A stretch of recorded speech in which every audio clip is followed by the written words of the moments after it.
साहिब बंदगी नहीं मोटी हो बोझना नहीं है। साहिब बंदगी सतनाम, साहिब बंदगी सतनाम। बोलिए सतगुरु बंदी छोड़ कबीर साहिब की। थोड़ी सी और पकड़ी। साहिब बंदगी सतनाम सतनाम, साहिब बंदगी सतनाम, साहिब बंदगी सतनाम।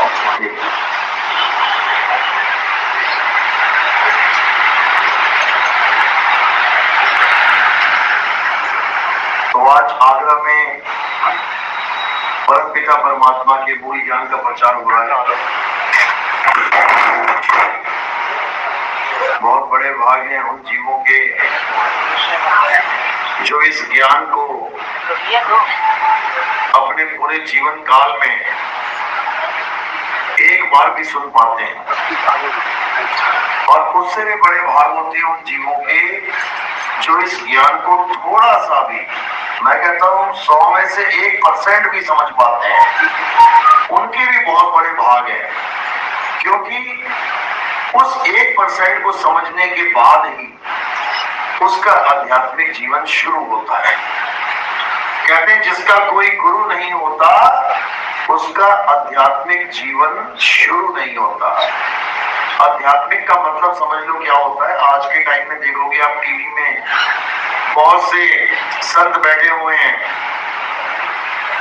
टीवी खोल के देखो एक से एक संत बैठे हुए हैं। क्या कर रहे हैं? मूर्ति की पूजा करवा रहे हैं, खुद भी कर रहे हैं और करवा भी रहे हैं। और उनका टाइटल देखो क्या है? आध्यात्मिक सत्संग। आध्यात्मिक की डेफिनेशन तक उनको नहीं पता, और अपने सत्संग के आगे आध्यात्मिक लिखते हैं। जो गुरु मंत्र जपवा रहे हैं, दुनिया भर के अक्षर जपवा रहे हैं, वो भी अपने सत्संग के आगे लिखते हैं आध्यात्मिक सत्संग। अध्यात्म की डेफिनेशन तक नहीं पता उन्हें क्या होती है। अध्यात्म की डेफिनेशन क्या होती है? अध्याय प्लस आत्म, यानी आत्मा का अध्याय बताने वाला, समझाने वाला गुरु ही आध्यात्मिक गुरु होता है। मंत्रों को जपाने वाला आध्यात्मिक नहीं होता। तपस्या कराने वाला आध्यात्मिक नहीं होता। घर बार छोड़ के जंगल में पहुंचा देने वाला आध्यात्मिक नहीं होता। तंत्रों मंत्रों की साधना कराने वाला आध्यात्मिक नहीं होता। पत्थर पूजने वाला गुरु आध्यात्मिक नहीं होता। नदियों में छलांगे मार रहे हैं, नहा रहे हैं, आध्यात्मिक नहीं हो सकता। यहाँ तक कि पर्वत के चक्कर काट रहे हैं, 84 कोस परिक्रमा करते हैं ना। कहाँ पे? कहाँ पे? मथुरा में। मथुरा से आई है ना। वो भी आध्यात्मिक नहीं हो सकता, क्योंकि अध्यात्म में ये करना कराना सब छूट जाता है। ये पूजा पाठ, हवन, यज्ञ, जप, तप, व्रत, ये परिक्रमाएं, गंगा स्नान, जमुना स्नान, ये सब खत्म हो जाता है। उसको कहते हैं अध्यात्म। और वहां पर क्या रह जाता है? अब ये सब छुड़ा दिए तो कुछ तो मिलेगा। क्या मिलता है? आत्म ज्ञान। और जब आत्म ज्ञान मिल जाता है तब आप हो जाते हो आध्यात्मिक। अब तुम्हें वो लेसन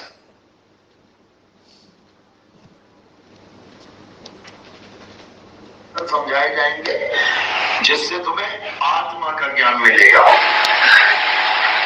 तो इसी आत्मा का ज्ञान आज हमने यहाँ समझना है, और मैं मालिक से अरदास करूंगा कि जो ये सत्संग सुन रहे हैं उनका विवेक बढ़े, परमात्मा की ऐसी रजा हो कि मेरी एक एक बात समझ में आए। तो सत्संग शुरू करने से पहले परम पिता परमात्मा के नाम पे जयकारा लगाएंगे। बोलिए परम पिता परमात्मा की, सतगुरु बंदी छोड़ कबीर साहिब की, सभी संतों की, सभी भक्तों की, आज के आनंद की, सकल हंस को बंदगी साहिब बंदगी सतनाम सतनाम। तो जैसा कि नाम ही बोला जा रहा है आध्यात्मिक, यानी केवल और केवल आत्मा के विषय में जो ज्ञान दिया जाता है उसे अध्यात्म कहा जाता है। अब कोई समझे ना समझे ये उसकी प्रॉब्लम है, अब कोई माने ना माने ये उसकी प्रॉब्लम है, लेकिन संत अपना कार्य कैसे करते हैं? आध्यात्मिक ज्ञान देके। जैसे कृष्ण जी ने भी गीता में क्या समझाया, अध्याय 3 17वां श्लोक की, हे अर्जुन, जो अपनी आत्मा में रमण करते हैं, जो अपनी आत्मा में तृप्त हैं, जो अपनी आत्मा में संतुष्ट हैं, उनके लिए कोई भी धार्मिक कर्म कर्तव्य लागू ही नहीं होता। बिल्कुल क्लियर समझा दिया। अब कोई माने ना माने उसकी दिक्कत है, अब कोई समझे ना समझे उसकी दिक्कत है, बताने वाले ने तो बता के अपना फर्ज पूरा कर दिया। अब वो तुम्हारी दिक्कत है कि तुम नहीं मानना चाह रहे हो। क्यों? क्योंकि तुम्हारे माता पिता ने, तुम्हारे पुराने जितने भी गुरु हुए हैं, उन्होंने तुम्हें भरमा दिया, तुम्हें बता दिया कि जो हम बता रहे हैं वही सही है।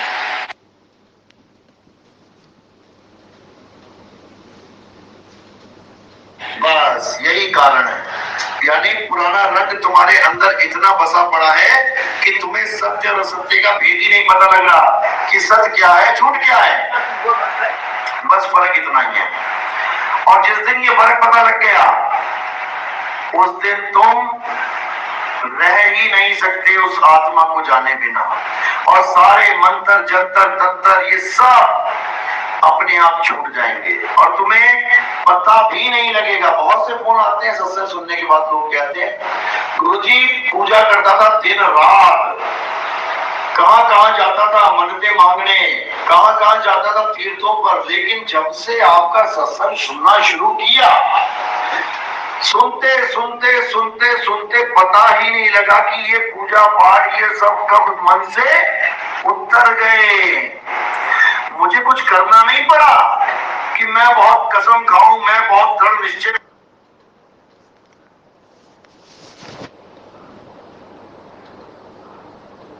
रहूं कि नहीं मैं पूजा नहीं कर। पूजा करने का मन ही खत्म हो गया। ये तब होता है जब आध्यात्मिक ज्ञान समझ में आता है। पूजा नहीं कर रहा इसका मतलब क्या हुआ? नास्तिक हो गया क्या? ये नास्तिक आस्तिक के भी बड़ा चक्कर है। लोग क्या सोचते हैं, जो मूर्ति पूजा करता है, जो पत्थर के आगे नाक रगड़ता है, वो है आस्तिक, और जो पत्थर को भगवान नहीं मानता, पूजा पाठ नहीं करता, वो है नास्तिक। जबकि ऐसा नहीं है। यहां उल्टी कहानी चल रही है। यहां नास्तिक कहता है भगवान है तो साबित करो, मैं मानने के लिए तैयार हूं और पूरा पक्का होके मानूंगा। अच्छी बात है कि बुरी बात है? अच्छी बात है। और यहाँ पर जो आस्तिक बना बैठा है, वो एक पत्थर को भगवान मान के बैठा है। अच्छी बात है कि बुरी बात है? ये तो बुरी बात है। बुरी बात क्यों है? आज तक भगवान को पत्थर ही माना ना। अब सोचो सोचो, अहिल्या को श्राप लगा था, किसकी बन गई?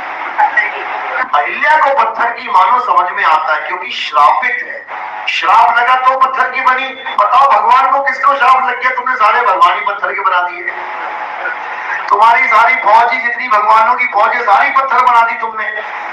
बताओ, अहिल्या को श्राप लगा वो इसलिए पत्थर की बनी। तुम्हारा भगवान का पत्थर का बनाया किसी ने? तुम्हें यही नहीं पता। ये बिल्कुल घोर अज्ञान है। गीता पढ़ो, गीता में इतना समझाया, लेकिन ये मूर्ख जीव समझ नहीं पाया। गीता में अर्जुन को इतना समझाया कि हे अर्जुन, तू और मैं ये शरीर नहीं है। देखने में लगता है कि मैं कृष्ण हूं, देखने में लगता है कि तू अर्जुन है, लेकिन असल में ना मैं कृष्ण हूं, यानी ये शरीर, ना ये शरीर कृष्ण है और ना वो शरीर अर्जुन है। तो ये शरीर क्या है? शरीर क्या है? 5 तत्व का पुतला। यानी ये भी 5 तत्व का पुतला और वो भी 5 तत्व का पुतला। नाम धराया कृष्ण और अर्जुन। ये 5 तत्व जब खत्म होंगे कहाँ मिलेंगे? 5 तत्व में। वो 5 तत्व खत्म होंगे कहाँ मिलेंगे? 5 तत्व में। तो कौन अर्जुन कौन कृष्ण?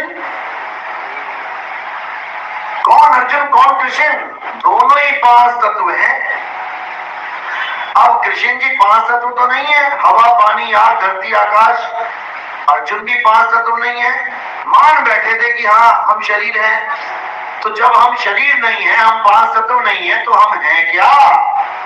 हे अर्जुन, तू और मैं, हम आत्मा हैं।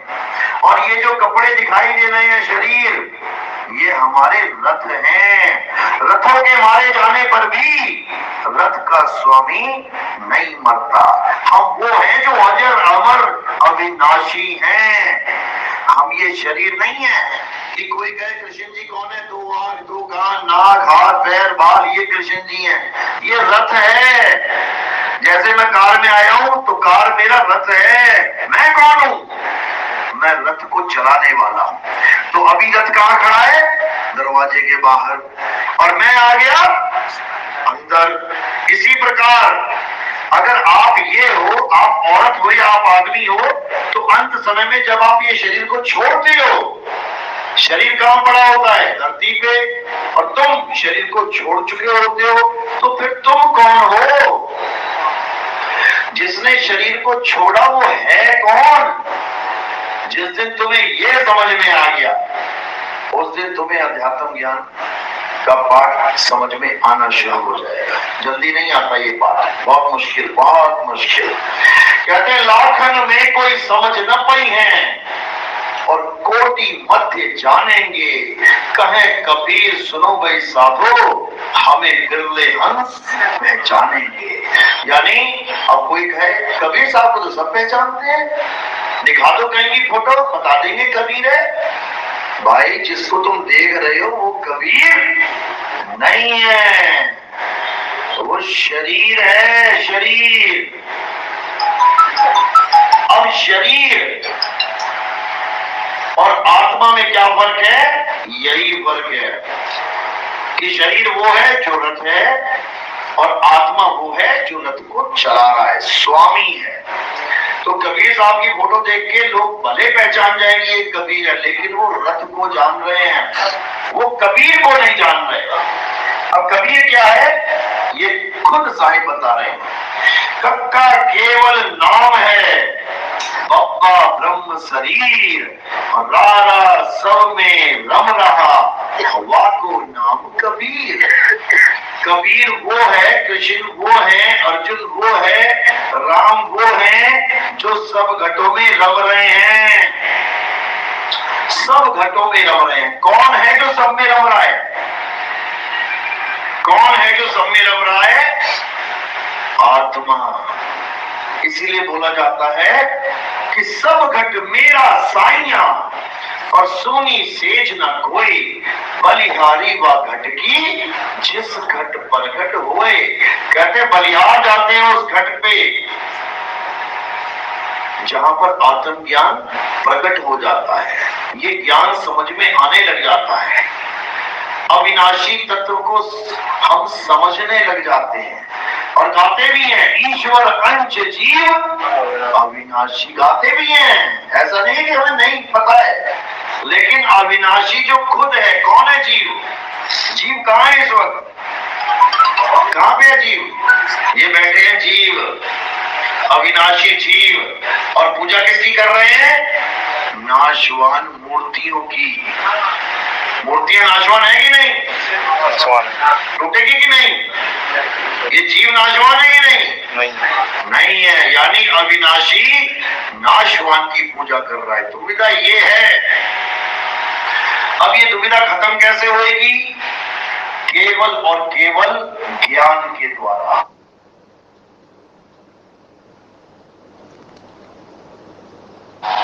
जब तुम्हें ज्ञान हो जाएगा तब ये दुविधा खत्म हो जाएगी। और ज्ञान कैसे होगा? केवल और केवल सत्संग के द्वारा ज्ञान होगा। इसीलिए बोला है, क्या बोला गया? बिन सत्संग विवेक न होई, और राम कृपा बिन सुलभ न सोई। राम कृपा बाद में रखी है, वो बाद में होगी। पहले सत्संग मिलेगा और उसके बाद विवेक जगेगा। विवेक जग गया तो समझो राम कृपा चालू हो गई। वो राम की कृपा है। और सत्संग किसकी कृपा से मिलता है? गुरु गुरुदेव की कृपा से मिलता है। गुरु ही करता है सत्संग, परमात्मा नहीं करता। अगर परमात्मा सत्संग करते होते तो आज तक तो सारे मुक्त हो गए होते।